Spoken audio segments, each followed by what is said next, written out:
अस्सलामु अलैकुम वरहमतुल्लाहि वबरकातुहू। मोहतरम नाज़रीन किराम, क्या आप जानते हैं कि नबी और रसूल में क्या फ़र्क है? क्या आप जानते हैं कि ला नबिय्य बाद मुहम्मद सल्लल्लाहु अलैहि वसल्लम क्यों कहा जाता है? और क्या आप जानते हैं कि मिर्ज़ा ग़ुलाम अहमद कादियानी को झूठा नबी बनाने की साजिश क्यों की गई? झूठा रसूल बनने का दावा क्यों नहीं किया गया और इसकी ज़रूरत क्यों पेश आई?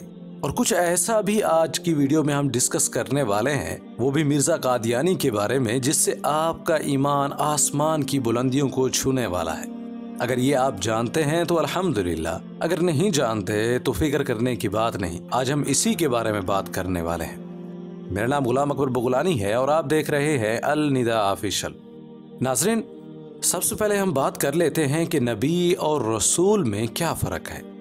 देखें, जो नबी होते हैं वो साहिब शरीयत नहीं होते और जो रसूल होते हैं वो साहिब शरीयत होते हैं। मतलब ये कि जो नबी होगा और उससे पहले जो रसूल आया होगा वो उसकी पैरवी करेगा, उसी की शरीयत पर काम करेगा, उसी को लोगों में तबलीग करेगा, हलाल हराम नमाज और दीगर मसाइल तब्दील नहीं कर सकेगा। और जो रसूल होता है वो साहिब शरीयत होता है, उन पर किताब या सहीफा नाजिल होता है और वो अल्लाह पाक के हुक्म से नई शरीयत नाफिज करते हैं। हलाल हराम और दीगर मसाइल में तब्दीली होती है अल्लाह पाक के हुक्म से। वाज़ेह रहे कि नबी पर कोई किताब या सहीफा नाजिल नहीं होता और ना ही उसकी कोई अपनी शरीयत या नए अहकामात होते हैं। उम्मीद करते हैं कि ये बात आपको आसानी के साथ समझ आ गई होगी।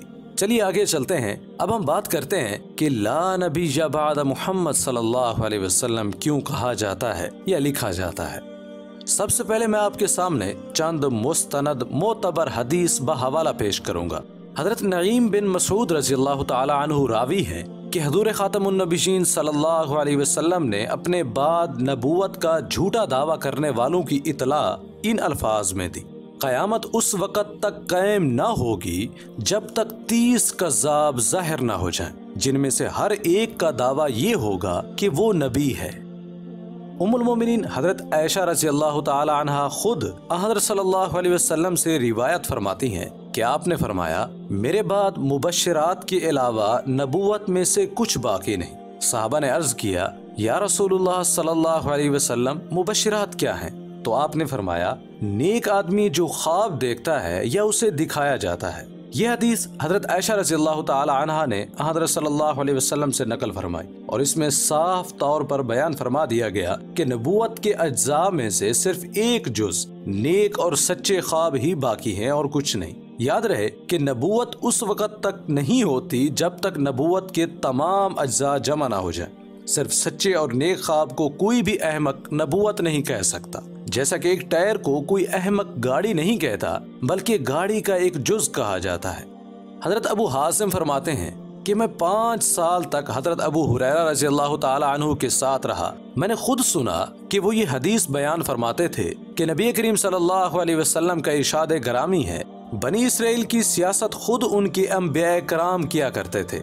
जब किसी नबी की वफात हो जाती तो अल्लाह ताला किसी दूसरे नबी को उनका खलीफा बना देता था, लेकिन मेरे बाद कोई नबी नहीं, अलबत्ता खुलफा होंगे और बहुत होंगे। सहाबा कराम ने अर्ज किया, उनके मुताल्लिक आप क्या हुक्म देते हैं? आपने फरमाया, हर एक के बाद दूसरे की बैत पूरी करो और उनके हक के इताअत को पूरा करो, इसलिए कि अल्लाह ताला उनकी रइयत के मुताल्लिक उनसे सवाल करेगा। एक और जगह नबी करीम सल्लल्लाहु अलैहि वसल्लम का इरशाद है, बेशक मेरे कई अस्मा हैं, मैं मुहम्मद हूँ, मैं अहमद हूँ और मैं माही हूँ। यानी अल्लाह ताला मेरे जरिए कुफ्र को मिटाएगा और मैं हाशिर हूँ, लोगों का हशर मेरे कदमों में होगा और मैं आकिब हूँ और आकिब वो शख्स है जिसके बाद कोई नबी ना हो। नाजरीन, इन अहादीस में आपने नोट किया होगा कि नबी का लफ्ज़ बहुत ज्यादा इस्तेमाल हुआ है। यूं कहें कि हुज़ूर सल्लल्लाहु अलैहि वसल्लम अल्लाह पाक के हुक्म से जानते थे कि मेरे बाद झूठे नबी कसरत से होंगे, इसलिए अहादीस में बार बार कहा गया, ला नबिय्य बाद मुहम्मद, ला उम्मत बाद मुहम्मद, मोहम्मद सल्लल्लाहु अलैहि वसल्लम की उम्मत के बाद कोई उम्मत नहीं। ऐसा नहीं कि आखिरी रसूल का लफ्ज़ इस्तेमाल ही नहीं किया गया, लेकिन इस वक्त हम सिर्फ नबी की बात कर रहे हैं, इसलिए मैंने इसी के मुताल्लिक आपके सामने ये अहादीस रखी हैं। امید ہے کہ یہ سوال کہ لا نبی بعد محمد صلی اللہ علیہ وسلم کیوں کہا جاتا ہے آسانی کے ساتھ سمجھ آ گیا ہوگا۔ چلیے آگے چلتے ہیں۔ اب ہم بات کرتے ہیں کہ مرزا قادیانی کی ضرورت کیوں پڑی۔ اس کے لیے میں آپ کو 2 صدیاں پیچھے لیے چلتا ہوں، جہاں تجارت کا بہانہ لے کر انگریز بر صغیر میں داخل ہوتا ہے۔ دیکھتے ہی دیکھتے اس نے منافق اور لالچی اور سستی شہرت کے مالک افراد کو اپنے ارد گرد جمع کیا اور اپنی جابرانہ حکومت کا آغاز کیا۔ لیکن اس بر صغیر کی عوام نے ان کا جینا دوبھر کر دیا اور طرح طرح کے مسائل کھڑے کر دیے۔ خاص کر ہندوستان کے مسلمانوں نے جب دیوبندیوں کی طرف سے ایک تحریک چلائی گئی جس کا نام تحریک ریشمی رومال ہے، اس تحریک خلافت کے ساتھ گٹھ جوڑ کر کے ہندوستان کے مسلمانوں نے انگریز کے خلاف اندرونی اور بیرونی جنگ کا آغاز کیا۔ یہ وہ پہلی تحریک تھی جس نے ہندوستان کے مسلمانوں کو بیدار کیا۔ بہت سی تحریکیں تھیں، لیکن یہ وہ تحریک تھی جس نے انگریز کے خلاف پورے ہندوستان کو میدان میں اتار دیا۔ وہ برطانیہ جو کہتا تھا کہ میری سلطنت میں کبھی سورج غروب نہیں ہوتا، اسے چاند ستارے نظر آنے لگے۔ اسے پتا تھا کہ اب وہ اس طرح سے ہندوستان کے مسلمانوں سے جیت نہیں سکتا۔ یہ میری بات آپ کو تھوڑی دیر میں آسانی کے ساتھ سمجھ آئے گی۔ ان کے لیے جو سب سے بڑا مسئلہ تھا وہ جذبہ جہاد تھا۔ اب مسلمان کے لیے تو 2 ہی چیزیں تھیں کہ فتح یا شہادت۔ اس لیے اسلام دشمن عناصر نے بیچ کا راستہ اختیار کیا۔ انہوں نے اس مقصد کے لیے ایک وفد ہندوستان بھیجا جس میں انگلستان اخبارات کے ایڈیٹر، چرچ آف انگلینڈ کے نمائندے بھی شامل تھے۔ اس وفد کو 1869 عیسوی میں بھیجا گیا تھا۔ اس وفد نے ہندوستان میں برطانوی سلطنت کی آمد کے عنوان سے ایک رپورٹ لکھی۔ انہوں نے لکھا کہ ہندوستانی مسلمانوں کی اکثریت اپنے روحانی رہنماؤں کی اندھا دھند پیروکار ہے۔ اگر اس وقت ہمیں کوئی ایسا آدمی مل جائے جو نبی ہونے کا دعویٰ کرے، پھر اس شخص کے بہت سارے پیروکار ہو جائیں، اس طرح ہم ان کو توڑ سکتے ہیں۔ پھر اس شخص کی نبوت کو حکومت کی سرپرستی میں پروان چڑھایا جائے، اس طرح تمام برطانوی مفادات بآسانی حاصل کیے جا سکتے ہیں۔ ناظرین، اس وقت مرزا غلام احمد ڈپٹی کمشنر سیالکوٹ کی کچہری میں ایک معمولی تنخواہ پر ملازم تھا۔ اس نے سیالکوٹ کے پادری مسٹر بٹلر MA سے رابطہ کیا۔ وہ آپس میں ملتے رہے اور دونوں اندرون خانہ بات چیت میں مصروف رہتے۔ یہ مذکورہ وفد جب اپنی رپورٹ مرتب کر چکا تو ان رپورٹوں کے فوراً بعد ہی مرزا قادیانی نے استعفیٰ دیا اور قادیان میں آ گیا اور پھر یہاں آ کر نبوت کا سلسلہ شروع کیا۔ ناظرین، برطانوی ہند کے سینٹرل انٹیلیجنس کی رپورٹ کے مطابق ڈپٹی کمشنر سیالکوٹ نے 4 آدمیوں کو انٹرویو کے لیے طلب کیا۔ ان میں سے مرزا قادیانی کو نبوت کے لیے نامزد کیا گیا۔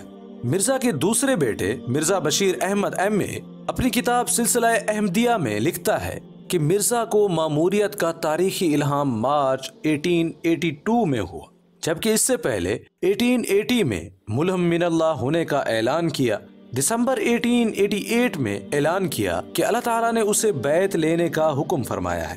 1891 عیسوی میں دعویٰ کرتا ہے کہ میں مسیح موعود ہوں اور ذل نبی ہونے کا دعویٰ کیا۔ آخرکار 1901 میں اپنے حقیقی نبی ہونے کا دعویٰ کر دیا۔ ناظرین، یہی وہ دن تھے کہ جب انگریز اپنے استعماری نظام کو ہندوستان پر مسلط کر رہا تھا اور ساتھ میں پنجاب سرحد کے مسلمانوں کا شکار بھی کر رہا تھا۔ اس کے سامنے بیرون ہندوستان کی مسلمان ریاستوں کو اپنے دام میں لانے کا منصوبہ بھی تھا۔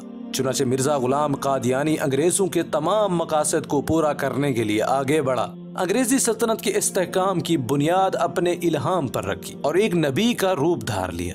اور یہاں تک ہی نہیں، انگریزی سلطنت کی وفاداری سے انحراف کو جہنم کی سزا کا مستحق قرار دیا۔ اپنی ربانی سند کے مفروضے پر جہاد کو منسوخ کر ڈالا۔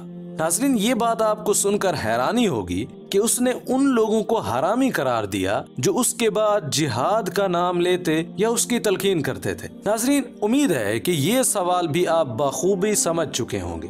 اب رہی مرزا کی زندگی کی وہ بات کہ جس سے آپ کا ایمان آسمان کی بلندیوں کو چھو جائے گا۔